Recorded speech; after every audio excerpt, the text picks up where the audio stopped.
Olá, sejam bem-vindos a mais um podcast da Descompressão Corporativa. Hoje eu estou aqui com o Rogério Oliveira.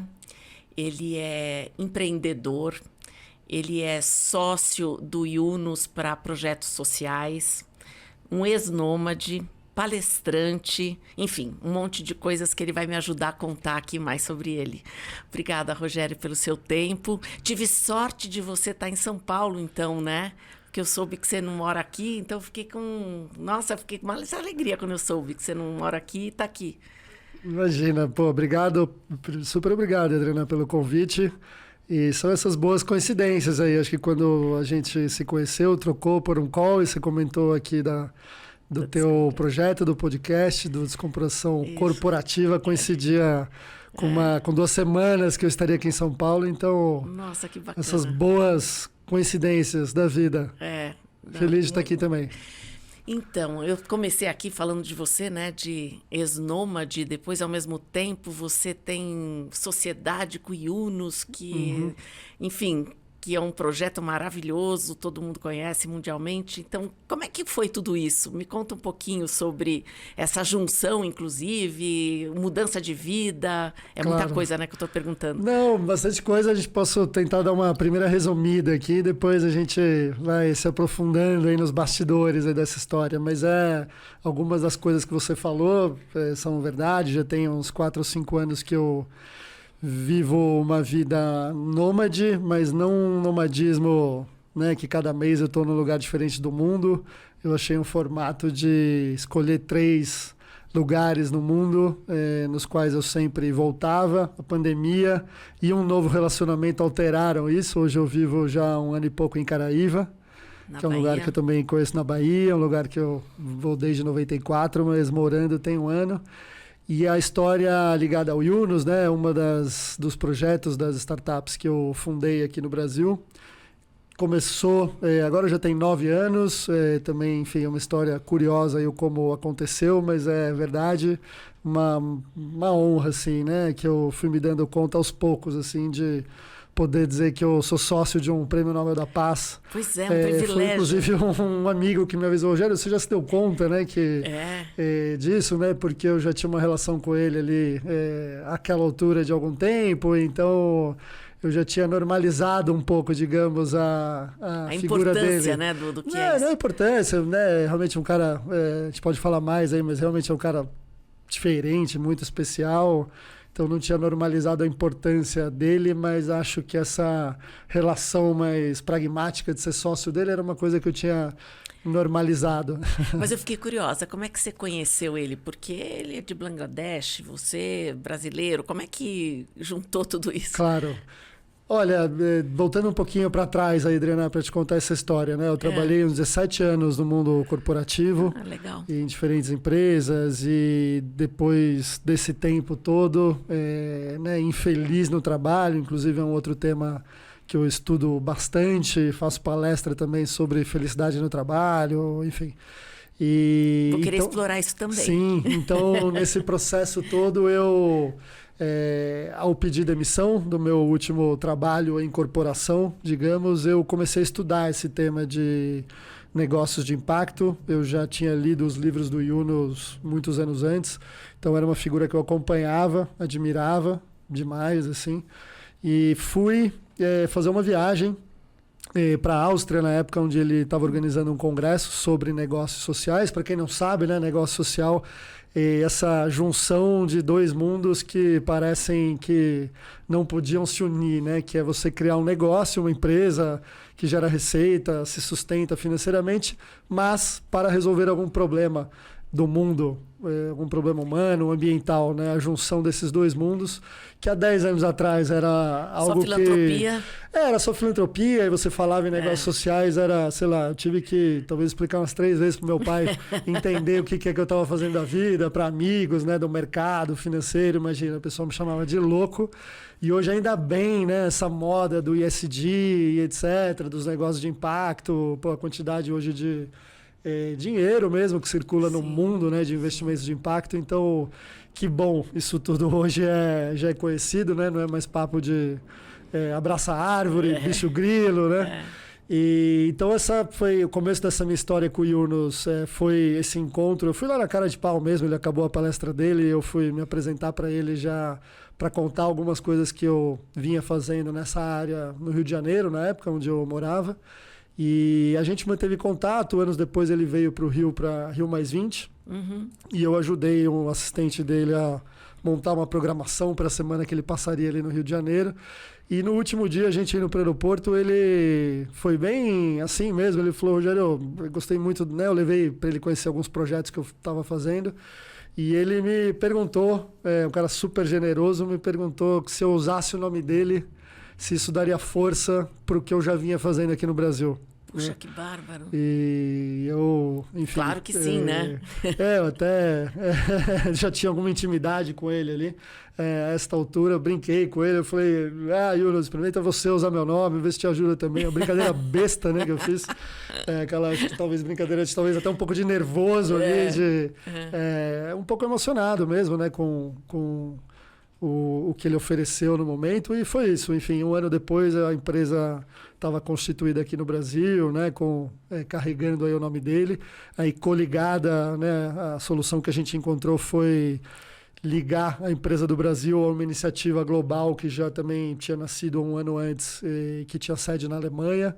Então ela foi muito empreendedora aqui no Brasil, mas o melhor dos mundos, né? A gente também tinha uma autonomia, mas já podia beber desse aprendizado global que estava acontecendo e da relação com o próprio Yunus, que já vinha testando coisas aí nessa área desde 1970, enfim. Que não é microcrédito, você trabalha em outros projetos, né? Vocês fazem investimentos em projetos sociais, se você puder explicar um pouquinho melhor. Isso. É isso, o Yunus, ele ficou muito conhecido inicialmente como o banqueiro dos pobres, né? Por resolver um problema de crédito para pessoas que viviam na miséria. A partir de um teste, né, ele é um professor de economia e fez testes com essa história de microcrédito lá em Bangladesh. Isso deu muito certo, virou um maior banco de Bangladesh, né, o Grameen Bank, uma ideia que se espalhou pelo mundo, e ele ganhou o Prêmio Nobel da Paz por isso. Inclusive é interessante dizer que ele é o primeiro economista que não ganhou o Prêmio Nobel de Economia, mas Prêmio Nobel da Paz, né? Diz muito assim, sobre a função que a economia deveria ter, né? O significado da palavra economia, que tem a ver com um cuidar da casa, num sentido amplo, assim, né? No sentido de cuidar da terra, quase que cuidar do nosso ecossistema, da nossa ecologia, né? Onde vivemos, né? Essa nossa casa, planeta Terra, e Sim. todos nós humanos que vivemos nela. E com esse olhar também comunitário, né? Exatamente. E ele, então, esse foi o primeiro experimento, mas no fim o que ele estava fazendo ali, ele estava criando um negócio, certo? Que era um banco, para resolver um problema social que era acesso a crédito. Então ele, depois disso, começou a testar outras coisas. Será que eu posso criar uma empresa, sei lá, de energia solar para resolver o problema de falta de energia para as pessoas, né, que vivem na pobreza, uma empresa de educação, uma empresa de saúde, enfim. Então ele empreendeu mais de 50 projetos em Bangladesh com esse olhar, né, de criar um negócio que resolve um problema para justamente não ficar dependendo de doação, né? Quem está nos assistindo, ouvindo e trabalha com filantropia sabe que é um trabalho duro, né? Acho que talvez 80% do tempo aí de uma ONG tradicional é captar recurso e todo ano, né? Quem tem um case aqui muito bom que a gente já trabalhou muito com eles e contribui também, que é o GRAAC, né? Que é um Sim. trabalho lindíssimo. Eu tive o prazer de conviver bastante com o Petrilli e é uma... Incrível. Incrível o que ele fez, né? Pensar quantos anos atrás e o que Exato. É hoje o GRAAC, a qualidade que é Exato. hoje, né? Não, e você tem, né? Tudo isso que a gente fala de negócio social, de forma alguma é para... inclusive contrapor, né, o modelo de ONGs, assim. Eu acho que o modelo de negócio social ele é talvez uma saída ou um caminho, porque a verdade é que a gente tem grandes ONGs, por exemplo, aqui no Brasil, que fazem um trabalho espetacular, mas infelizmente elas são a minoria, né? Você tem uma maioria de ONGs que são os casos de escassez de recursos. Então, mesmo a questão do GRAAC é uma questão de doação.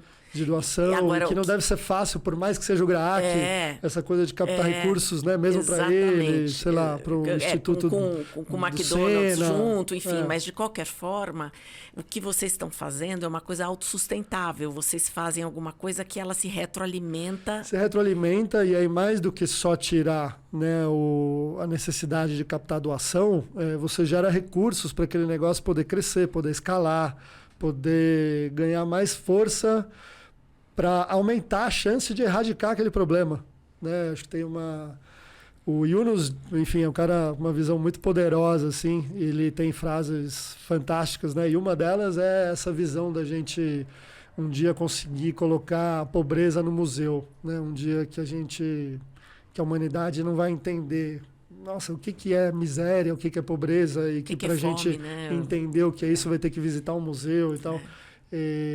Então, a visão dos negócios sociais, negócios de impacto, a gente está falando aqui sobre erradicar problemas, assim, como é que a gente...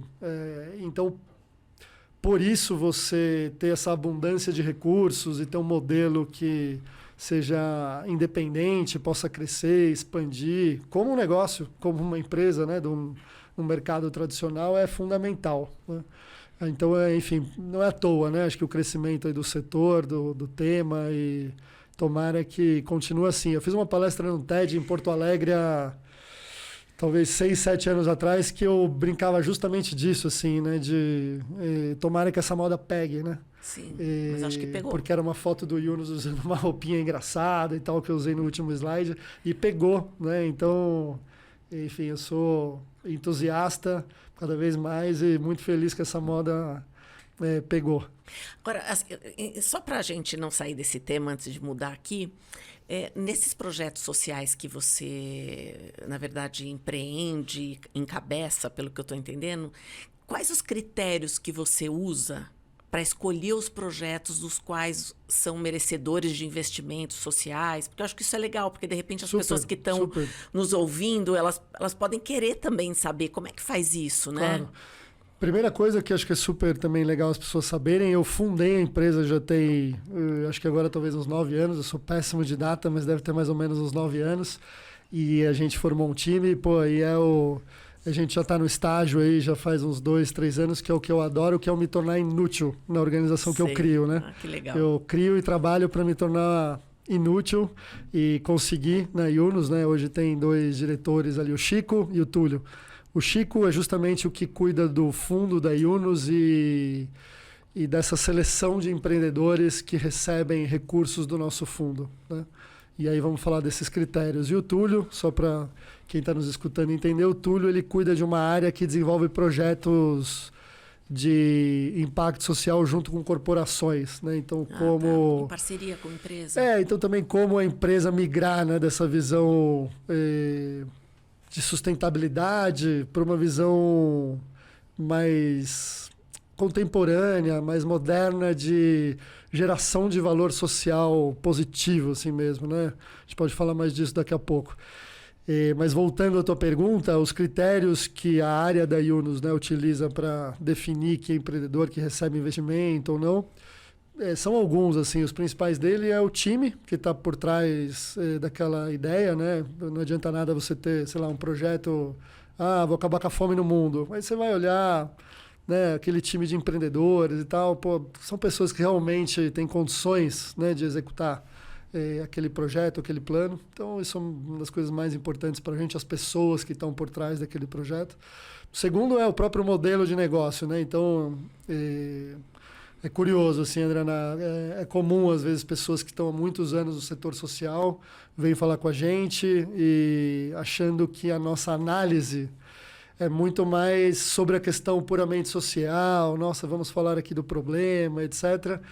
E não é. A nossa conversa ela é mais de negócio, ela é mais de planilha, de modelo, de receita, de custo. De viabilidade. De viabilidade, para entender se aquilo realmente para de pé, quanto que aquilo tem potencial de escalar e tal. Então, algumas pessoas até se frustram um pouco quando vêm conversar com a gente e entendem que é uma conversa de business, né? Não que a gente não tenha um olhar social, é óbvio, sim, mas se a gente só tiver o olhar social, aquilo é uma ilusão. Sim, não, né, se retroalimenta. Então a gente é muito pragmático e a nossa conversa acaba sendo muito de modelo de negócio.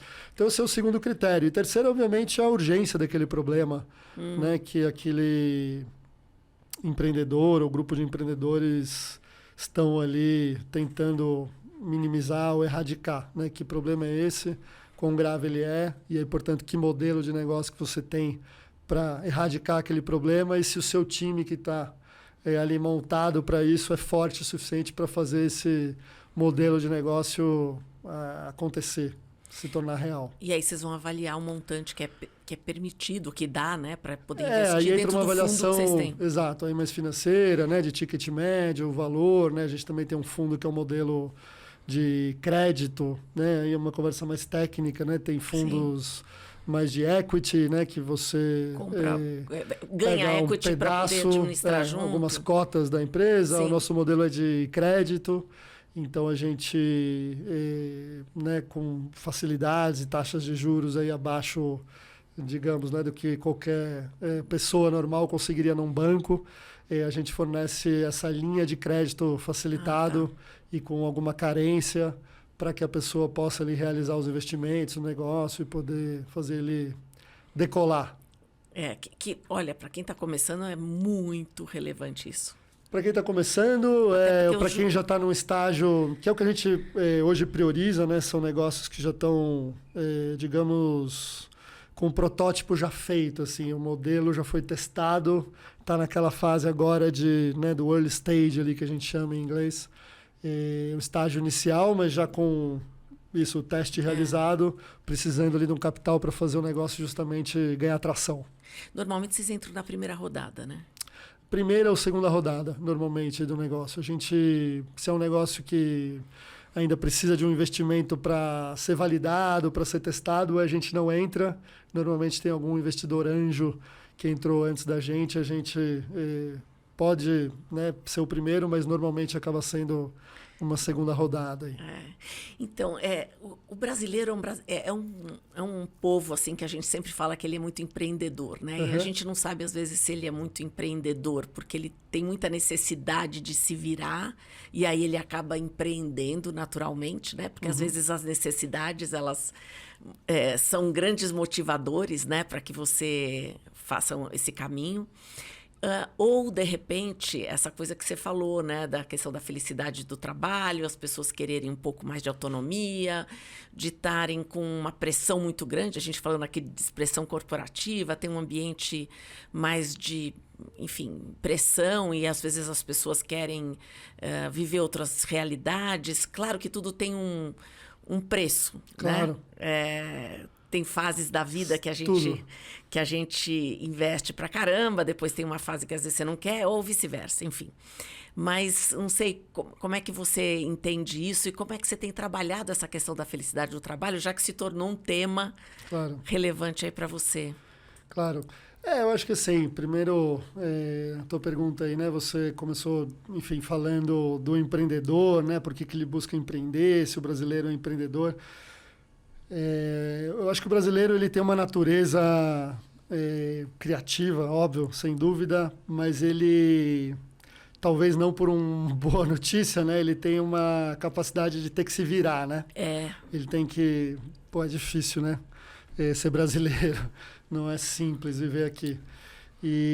Então, acho que a gente tem essa capacidade de se virar. Não necessariamente a gente tem uma capacidade, apoio, estímulo, um ecossistema que nos ajude a empreender com um alto grau de inovação, né? Então, isso é uma coisa, na verdade, que a gente precisa ficar atento, né? Porque a gente fala, o brasileiro é super empreendedor. Médio, a gente se vira muito, cria coisas simples, mas a gente ainda não atingiu um estágio de criação de projetos, startups com alto grau de inovação, né? Então, você pega, sei lá, a lista das empresas brasileiras de maior valor dos últimos 20 anos, né? Os setores, e a gente continua tendo as empresas hoje com mais valor dos mesmos setores de 20 anos atrás, que basicamente são empresas ligadas a commodity, né? Você pega essa mesma relação nos Estados Unidos, é outra, né? Mudou completamente, assim, e são todas novas empresas ligadas à tecnologia, nada mais ligado a commodities, né? Então, eu acho que o nosso ambiente de empreendedorismo e de inovação, ele ainda é muito limitado. Que bom que também está virando uma moda, né? E aí, continuando a te responder, Adriana, eu acho que, sem dúvida nenhuma, assim, eu acho que um dos motores, uma das motivações que faz as pessoas quererem empreender tem a ver com buscar também, sim, esse espaço de mais autonomia, né? Quase delas poderem ser elas mesmas, né? Coisa que o mundo corporativo, na forma como a gente construiu, né? O mundo corporativo tradicional, ele é um lugar que, ao contrário, né? Ele vai te moldando para que você vá deixando de ser você e cada vez mais se adeque a um papel. àquele papel, aquela função, aquela cultura daquela organização. O que justamente a ciência hoje aponta que é o que mais tira a sua felicidade no trabalho, né? Que é a impossibilidade de você ser você. De ser autêntico. De ser autêntico, né? E aí é justamente o que te faz mais infeliz, te faz performar pior. Então, gera menos resultado para a corporação, é porque, eventualmente, você é demitido ou não é promovido, e a gente fica nesse ciclo de desmotivação, de pouca potência dentro das organizações. É Eu muito gosto triste, dessa palavra, né? potência, muito, muito legal. Ela é, né? Ela é potente. Ela é potente, ela é exatamente. forte, ela diz muita coisa, né? Eu só queria voltar numa coisa aqui, assim, como você sabe, a gente trabalha com essa coisa de autoconhecimento e tal, né? A gente tem um teste que é o perfil do empreendedor. Tá. E do perfil do empreendedor tem uma coisa que é a mentalidade de empreendedor, né? Que ele tem que ser uma mente independente. Uhum.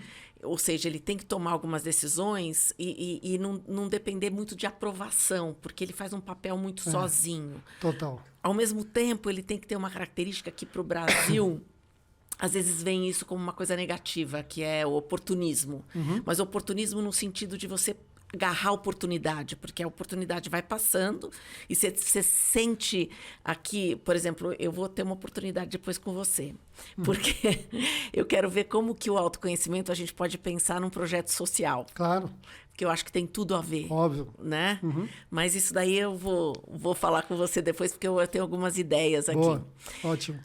Mas fora essa questão, você tem dentro da mentalidade, né, tem várias coisas. Por exemplo, ao contrário, todo mundo pensa, um empreendedor, ele necessariamente ele é multitask, ele é multitarefa. Uhum. Ele não consegue fazer uma coisa de uma vez só. Isso é uma característica de empreendedor. Enfim, estou dando algumas coisas aqui. E comparado com o negócio, dependendo da maturidade que ele tem, ele vai exigir características individuais diferentes. Uhum. Quando você falou de se tornar inútil, é muito legal, né? Eu quero conseguir isso um dia também. Eu acho que é uma coisa maravilhosa, né? Quando isso acontece. Tenho falado para a minha equipe que eu não vejo a hora disso acontecer.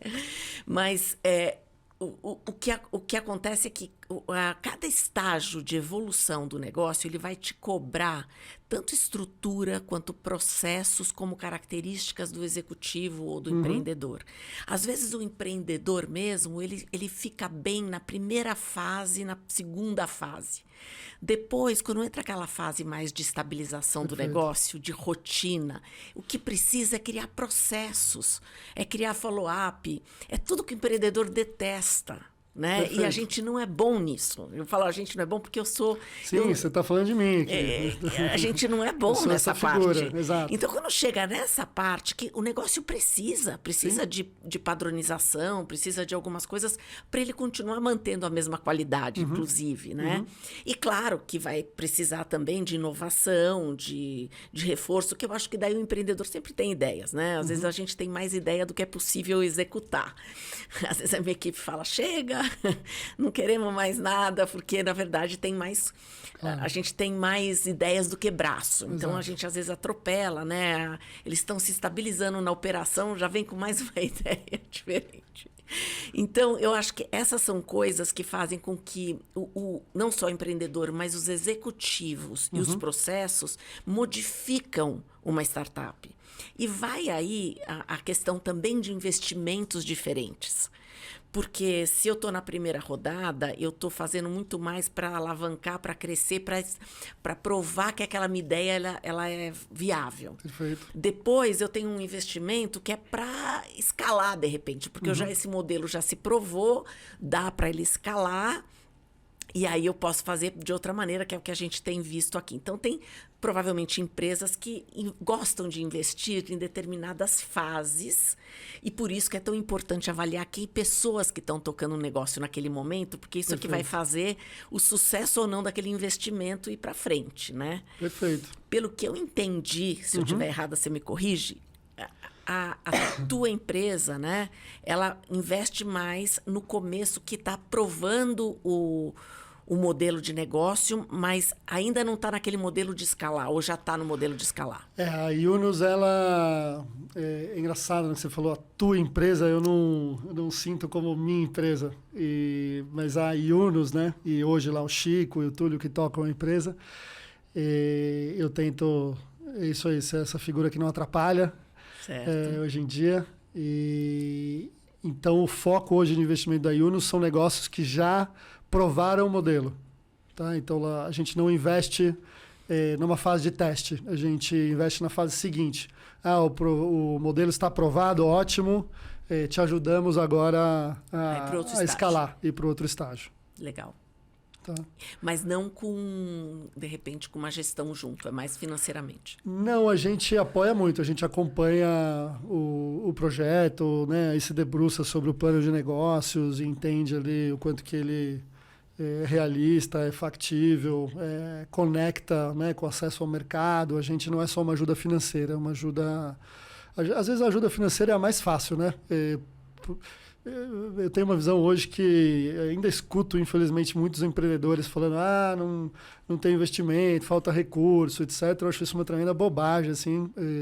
Tem muito dinheiro disponível para muitos tipos de projeto em variados estágios. O que eu acho que falta ainda é bons projetos, cada vez menos, mas né, é um toque que eu dou para empreendedores, assim, para eles serem mais críticos com o projeto dele, entender por que ele ainda não conseguiu investimento, do que reclamar que tá faltando recurso, né? Então eu acho que o dinheiro não é o maior problema do empreendedor, dele acessar algum recurso. Muitas vezes o que tem mais valor para ele e é mais difícil é acesso mesmo a mercado, algum cliente, alguma corporação para quem ele pode, né, virar fornecedor. Ou ele está naquele estágio que precisa provar o modelo e ainda não conseguiu provar, e aí sim, também esse é uma fase difícil. Essa fase é quem difícil. Empreende, eu sei disso, mas é isso mesmo, assim, ele tem que conseguir, né, fazer os seus MVPs ali o menor possível, e ir provando e sem recurso. E essa fase sem recurso, tentar... É difícil, né? Empreender, você falou aí, Adriana, é super solitário. Você se sente, às vezes é visto meio como um louco ali durante um tempo, né? Até provar aquele modelo, até a tua primeira venda, né? Tem uma frase que eu ouvi alguma vez que alguém falou que é o faturo, logo existo. Né?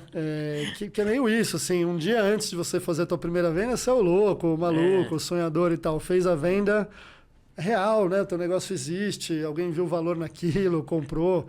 Então, eu acho boa, apesar de ser sofrida, essa fase da escassez do empreendedor. Sim. Que é onde você também consegue realmente focar no que é essencial ali para dar o próximo passo para o teu negócio, né? Do que senão às vezes você recebe também muito recurso antes da hora, sei lá, às vezes sai contratando gente para funções que não são as primordiais. O plano não está muito bem feito. O plano não está muito bem feito. Então, acho que como tudo na vida, a parte dura, sofrida, tem um lado bom, né? A gente precisa só estar atento a ele, assim, tentar lidar com essa sofrência e entender o lado bom que aquele momento ruim também traz, né? Quando a gente estava falando aqui agora dessa coisa, né, do empreendedor, de felicidade no trabalho e tudo isso, você acha que isso é real? Ou seja, a gente consegue ser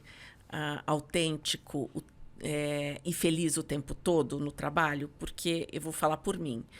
Eu brinco às vezes que eu sou a médica que virou diretora do hospital. Porque você se formou para ser médico, por exemplo, né?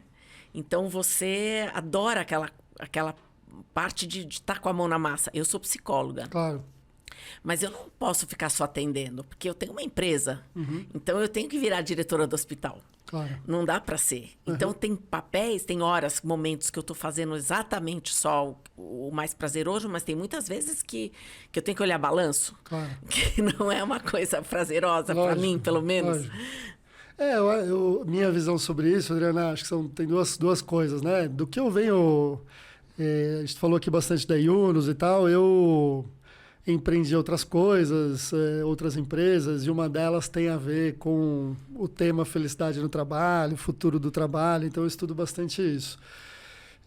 Dois aspectos aí no que você colocou. Um é que é fato, assim, ser feliz no trabalho não significa que você vai fazer só o que você gosta o tempo inteiro, mas significa que as coisas chatas que você tem que fazer, você sabe muito bem o porquê você está fazendo aquilo, e isso justifica você fazer aquilo. Isso te dá alguma força para enfrentar aquela parte ruim do seu trabalho. Muito legal. Não gosto de usar o exemplo aqui da guerra, porque a gente está vivendo, infelizmente, algumas, né?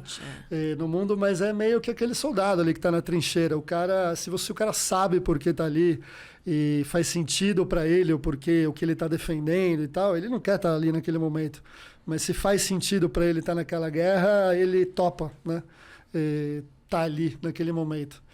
Com todo respeito à metáfora ruim no momento que a gente está vivendo no mundo.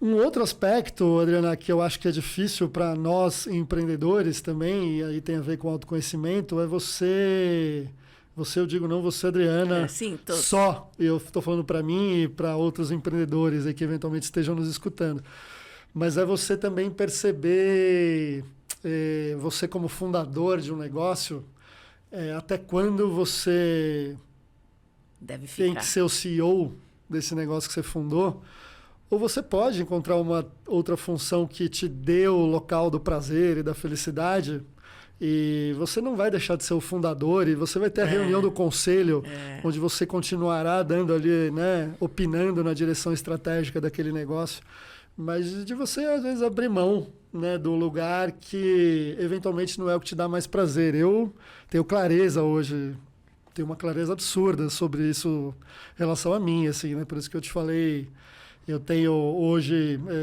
eu fundei aí 3 ou 4 iniciativas e eu estou na operação mesmo, hoje só de uma delas. As outras já são outras figuras.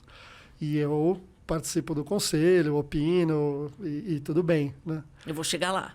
Não sei se todo mundo tem que chegar lá, ou também acho que, né? Mas assim, é interessante a gente ver isso, até empresas gigantescas, né? Sei lá, tem casos ruins. Tem coisa muito gostosa que você faz, e que tem um lado que você quer sair, mas um lado que você adora também. Então, óbvio. Você fica naquela coisa, é difícil, putz, eu gosto, mas Se conhecer é um lugar que é um processo, não tem ponto final, né? Não. E a vida é o que é a vida para mim, né? Se conhecer e se implementar e se testando e tentando ganhar consciência e ajustando o prumo.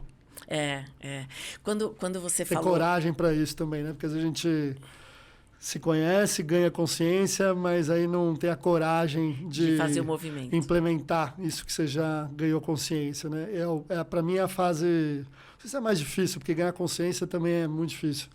Mas é que exige muita coragem, assim, né? E de romper com algumas coisas, com você mesmo, às vezes com outros, é difícil. Quando você fez essas passagens todas, que empresa que você está cuidando agora? Algumas coisas que eu fundei, né? Desde que eu pedi demissão, aí já tem 10 anos, então uma delas é a Yunus Negócios Sociais. Uma outra empresa que eu fundei se chama Pipoca, é uma empresa que nasceu com a missão de fazer com que as pessoas que vivem nas cidades tenham desenvolvam um novo olhar, uma nova relação com a cidade, com o espaço público, e a gente usa a arte para isso, né? Então a gente realiza projetos de cultura, de arte, de gastronomia também, para ocupar o espaço público e as pessoas desenvolverem essa nova relação com o local que elas vivem. Se chama Pipoca. Uma outra empresa é a Organic, que é de trabalho orgânico, que tem a ver com todo esse campo, né, de estudo e de palestras sobre felicidade no trabalho. E a última foi o Memorial Inumeráveis, que é um projeto que nasceu na pandemia e que basicamente nasceu para combater a forma como a gente está habituado a tratar essas tragédias, que é transformar todas as vítimas em números, né? E esquecendo que cada vida ali importa, Sim. é uma história, deixou amores. Então a gente criou um projeto que, né, acabou influenciando uma capa bem histórica do Globo, quando a gente atingiu 10 mil mortes na pandemia. Sim. Imagina só, né? A gente já passou das 650 mil, virou quadro no Fantástico, né? Com os atores lendo alguns trechos das histórias das vítimas, enfim. Então, um projeto que impactou, né, a forma como William Bonner comentava sobre a pandemia logo no começo, alterou a forma como eles tinham ali no chroma key, no painel, né, que antes era um símbolo do vírus. Então, aquilo, a partir daquele momento, começaram a entrar foto das vítimas, enfim. Então, acho que a gente não imaginava que fosse um projeto que, inclusive, ia entrar numa seara política, né? Jamais poderia imaginar que alguém no país, diante dessa tragédia, pudesse minimizar, né, a gravidade da pandemia, o sofrimento das vítimas, não tratar isso da forma mais humana e, no mínimo, com respeito, né? E então, de forma inesperada, acabou, inclusive, se tornando um projeto político. Hoje ele tem um time que toca, a Rai é a CEO lá hoje do projeto. A gente recebeu um aporte da Open Foundation para continuar o projeto, então a gente continua relatando ali as histórias das vítimas. Ele é basicamente uma rede de jornalistas, uma rede colaborativa de jornalistas que recebem as histórias das vítimas, das famílias das vítimas, escrevem essa memória ali, curta, mas de uma forma bonita, que celebra a vida daquela pessoa. E por fim, isso é publicado no site, que é o inumeráveis.com.br.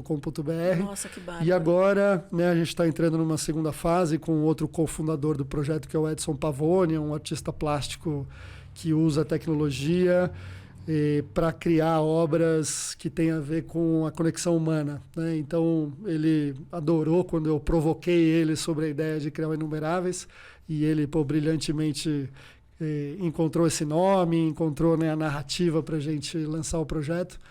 E agora a gente tem um projeto do memorial físico. A ideia é que ele se torne um memorial físico para ser instalado num parque aqui na cidade de São Paulo nos próximos anos, né? E, enfim, então o projeto continua. Nossa, muito lindo isso. Importante a gente tem descoberto muito a importância, né, da gente não esquecer das coisas, manter a memória, né?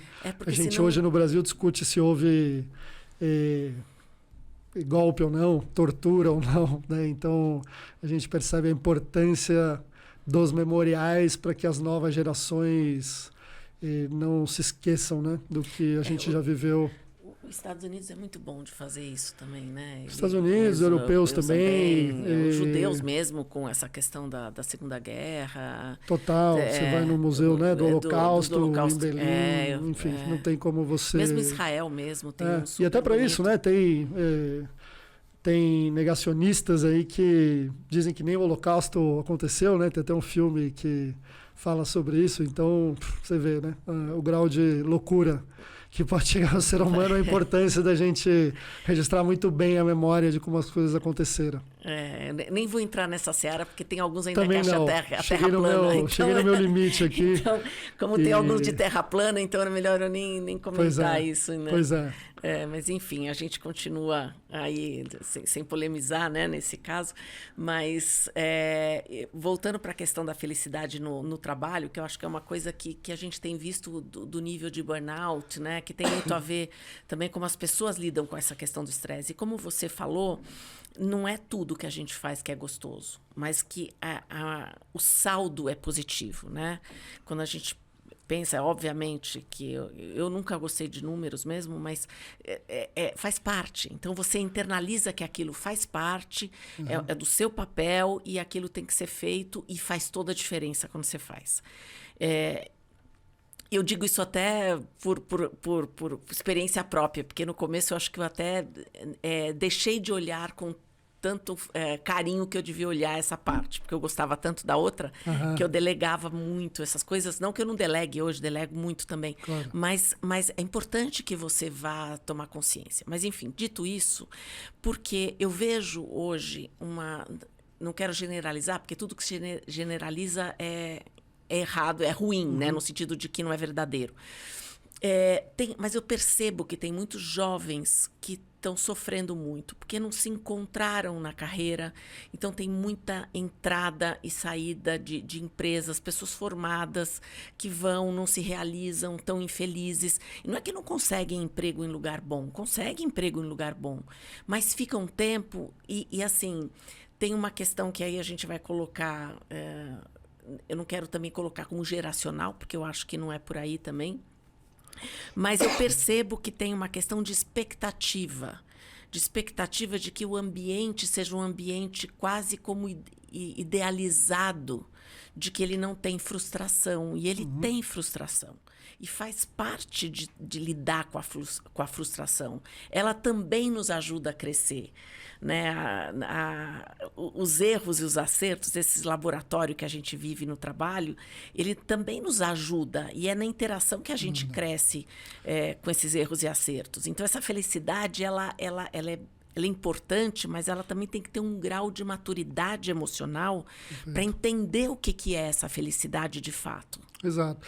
Eu acho que, de novo, assim, talvez a gente precisa tomar muito cuidado, né, quando a gente fala da felicidade no trabalho e tal. É isso, para não parecer que, então, isso significa que eu tenho e existe esse lugar, essa condição de eu estar 100% do tempo feliz. Não, felicidade no trabalho não se trata sobre isso.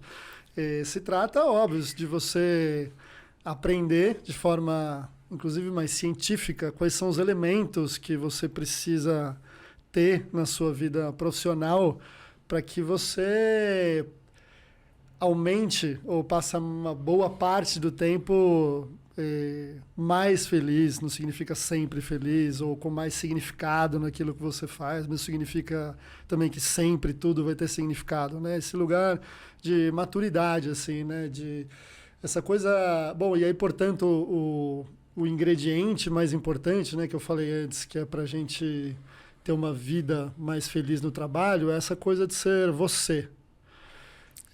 Só que o ser você, ele não é mais fácil. Ele não vai tornar a sua vida um mar de rosas, necessariamente. Ele né, não posso aqui garantir, o Rogério está falando, então, que se eu descobrir quem sou eu e eu cada vez mais ser eu e no meu trabalho também eu vou ser mais feliz e minha vida vai ser mais fácil. Ops, não. Não é isso que eu estou falando. Eu estou falando que tua vida vai ser melhor.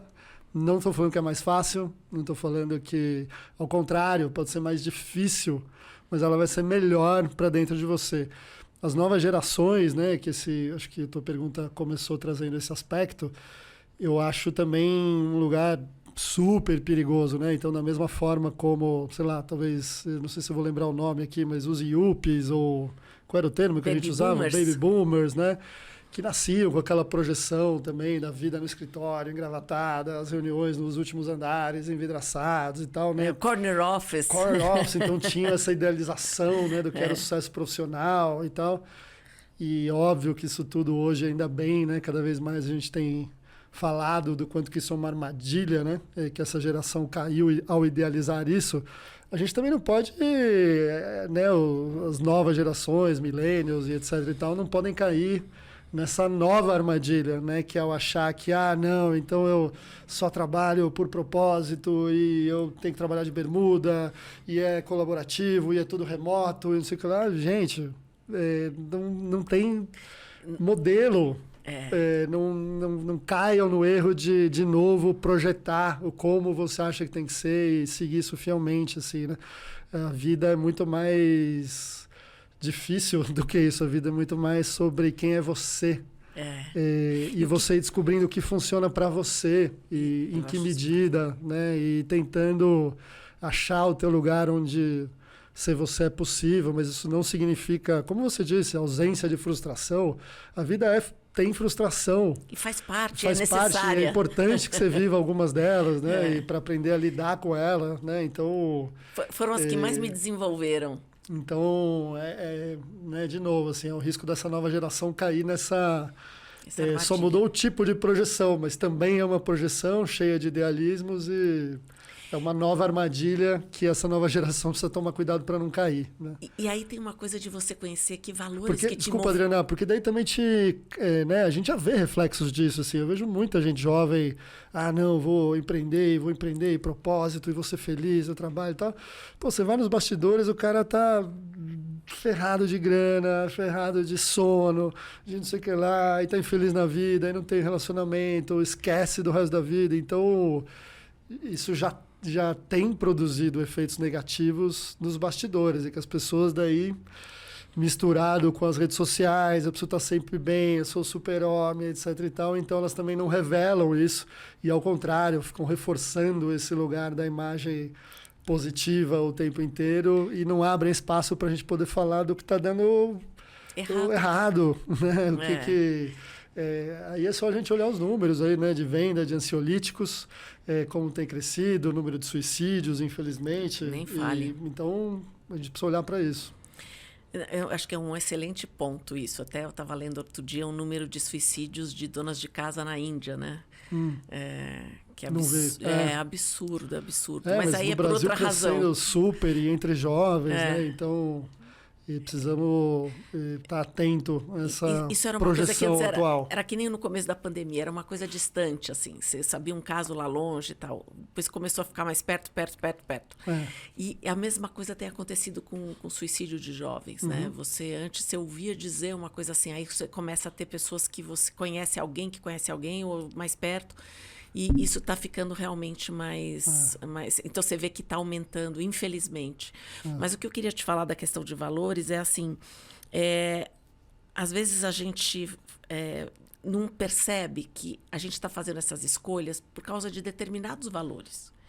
Então, se o meu valor é ter uma vida X ou Y... É claro que naquela hora eu estou sobrepondo isso ao valor, por exemplo, do princípio do prazer, de estar só vivendo. Então, eu aceito viver determinadas coisas de desconforto porque eu estou a serviço de um outro valor que está sendo, naquele momento, maior que o outro. O que as pessoas, às vezes, não percebem, não querem assumir, é que, às vezes, tudo bem ela ter esse outro valor. E que não é errado ela ter esse valor. Olha, eu tenho um valor que é de ter sucesso X, que eu quero ter tanto dinheiro X. Tá tudo certo. Tá tudo bem. Contanto que seja um valor dela de verdade, né? Exatamente. E não uma carga cultural que ela está recebendo e só está replicando. Exatamente. Ou porque ela está se associando que ter valor pessoal, o quanto que ela vale é associado a determinado aspecto. Então, ela mistura a identidade dela com quem ela está sendo naquele momento. E isso eu vi muito na minha carreira, porque a minha primeira carreira, antes de eu ter vendido a primeira empresa, era com outplacement. E eu via muito isso, que as pessoas, às vezes, quando perdiam algumas posições, elas estavam identificadas com aquela posição. Então, quem era ela sem aquele sobrenome organizacional que era identificado, que pertencia à cadeira delas, mas não a elas, né? Exato. E isso acontece, às vezes, também até com o empreendedor. Muito. Cada vez mais. Eu acho que também essa onda, né, de moda e que as pessoas falam de empreendedorismo de palco, né? Às vezes o cara nem tem startup, mas ele está gostando do rolê ali, de dar palestra e de participar da aceleradora e tal, não sei o que lá, ficar pulando de uma aceleradora para outra. É super comum isso hoje em dia, né? E a identidade do cara vira isso. E aí até para ele reconhecer que faliu, que não deu certo, a startup dele não é fácil, porque significa que ele mistura tanto a identidade que ele falhou, não é a startup. Então, e aí como é que você aceita que você desabou e faliu? Né? É mais difícil do que se ele tivesse essas coisas mais claras e não misturadas para ele e para o mundo, assim, né? Como ele mistura isso. Eu acho que, enfim, acho que essa questão de valores, Adriana, para mim, talvez seja o maior desafio, assim, né? Do processo de se autoconhecer e de, portanto, de que escolhas você faz, né? Ao longo da tua vida, assim. Eu acho que a gente é muito difícil entender valores que são nossos ou valores que a gente recebeu de carga cultural, né? Tem um experimento, um desses feitos com macacos aí, tem um antigo, vou contar muito rápido aqui, né? Mas que colocaram 6 macaquinhos ali numa jaula e colocaram um cacho de banana em cima, e aí um macaquinho ia pegar a banana, porque adora banana, não sei o que lá e tal. Os cientistas colocavam um jato de água forte para aquele macaco não pegar a banana, mas também colocavam um jato de água nos outros, né? Até um ponto que eles pararam de tentar pegar a banana porque eles entenderam ali o certo castigo que ele sofreu.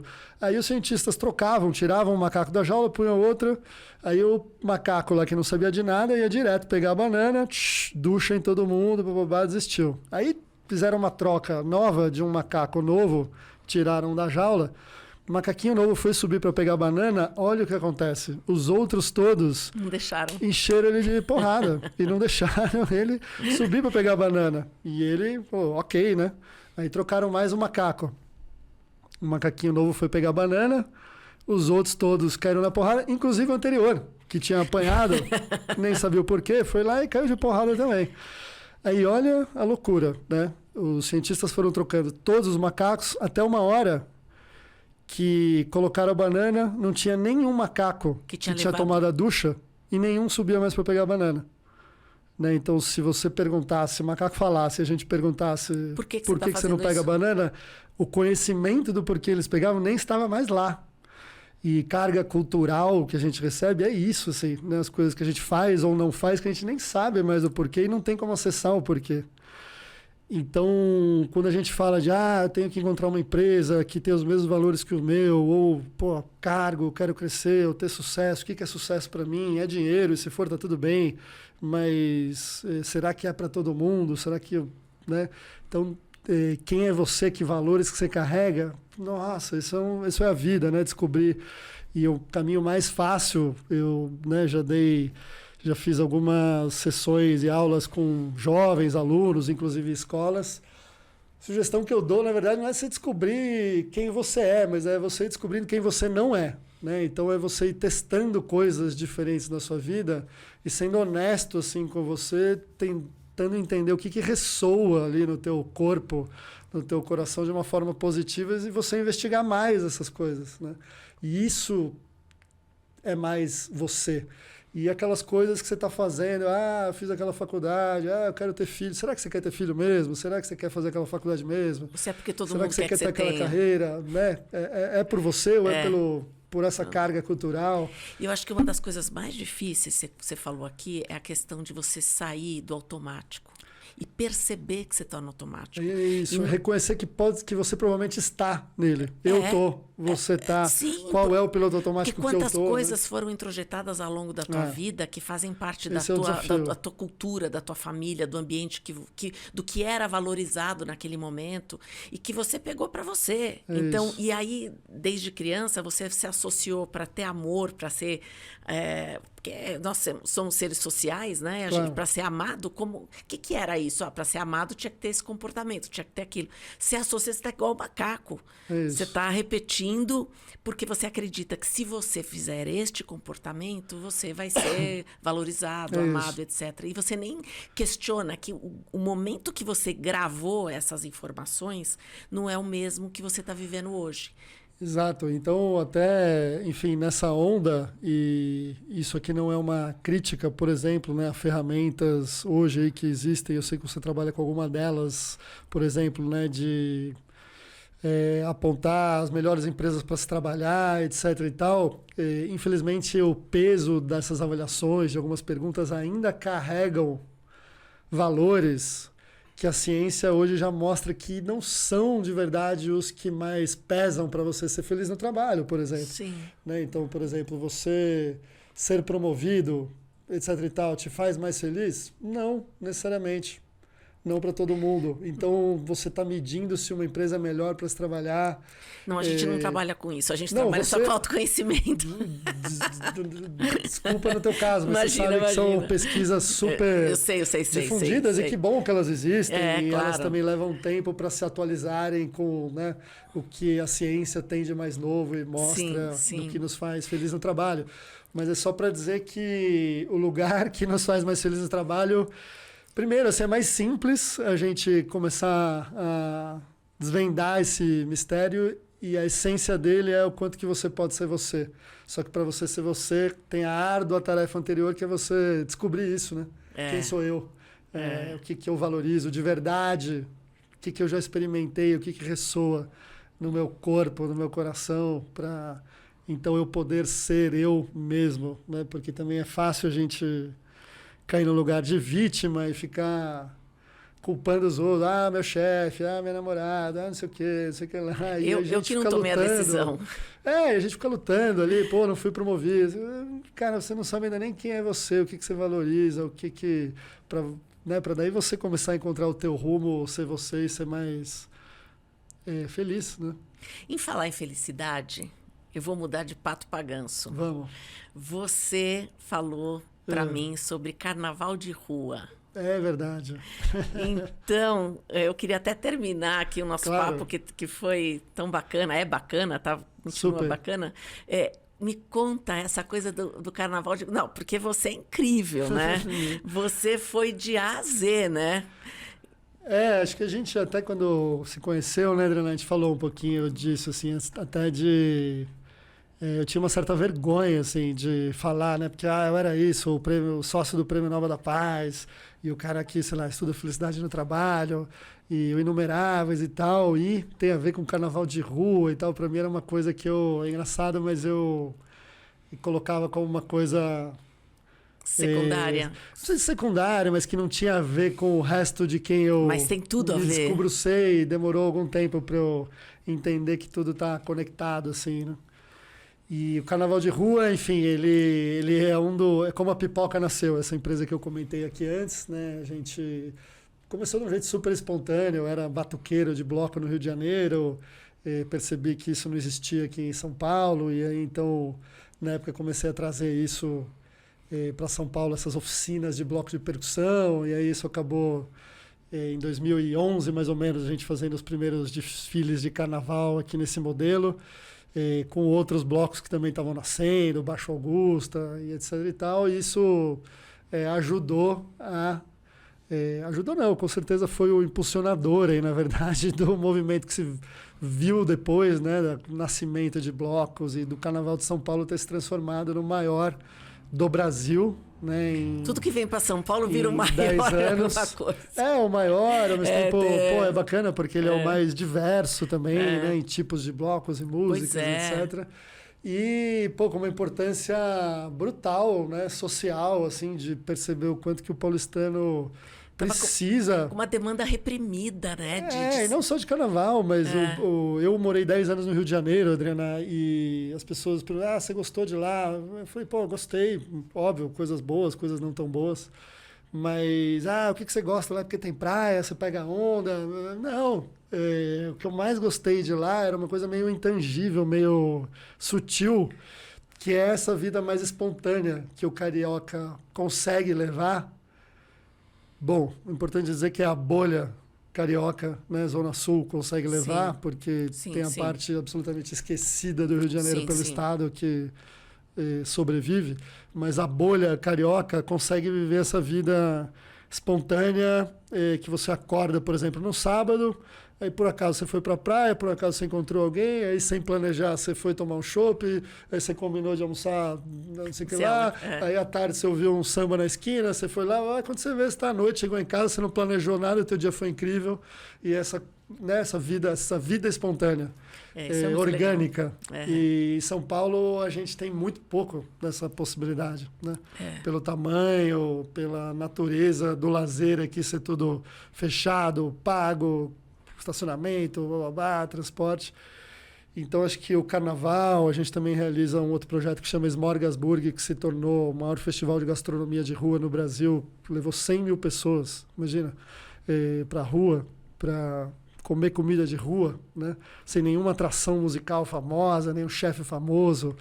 É maravilhoso, né? Perceber que a população quer estar no espaço público, consumindo coisas bem produzidas, com qualidade, que não sejam um perrengue.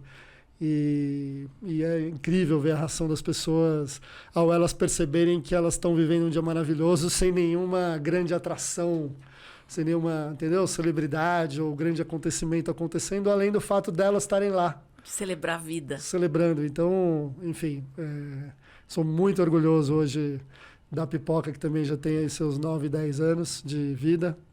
E é isso, hoje eu falo de boca cheia dela. Isso. E você tinha me perguntado antes, é a organização hoje que eu ainda estou na operação, dedico mais tempo de trabalho versus as outras operações aí que eu fundei.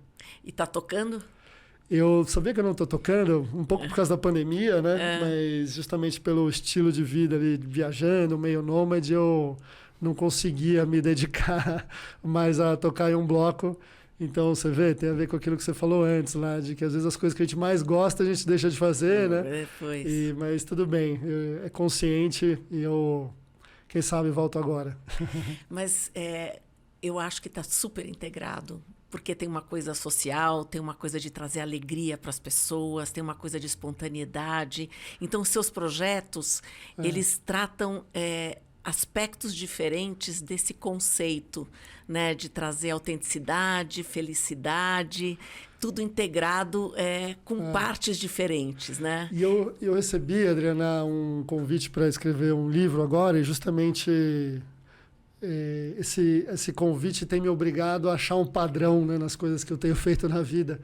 E o padrão tem um pouco a ver com isso que você falou e um certo padrão de empreender coisas que não são minhas, assim, mas que se tornam movimentos maiores, né? Tem a ver com essa coisa de captar um pouco do zeitgeist, do espírito do tempo, e só ser um canal, na verdade, para coisas que são de todos, não são minhas, né? Então, o Inumeráveis Memorial. Poxa, foi simplesmente uma ideia que provavelmente machucava muita gente, que é a gente só tratar de forma estatística as vítimas e não honrar a história individual de cada pessoa. O Carnaval de Rua em São Paulo, né, essa coisa do impacto social também. Tinham até gente já, né, o Daniel Iso, mais gente trabalhando com isso no Brasil na época.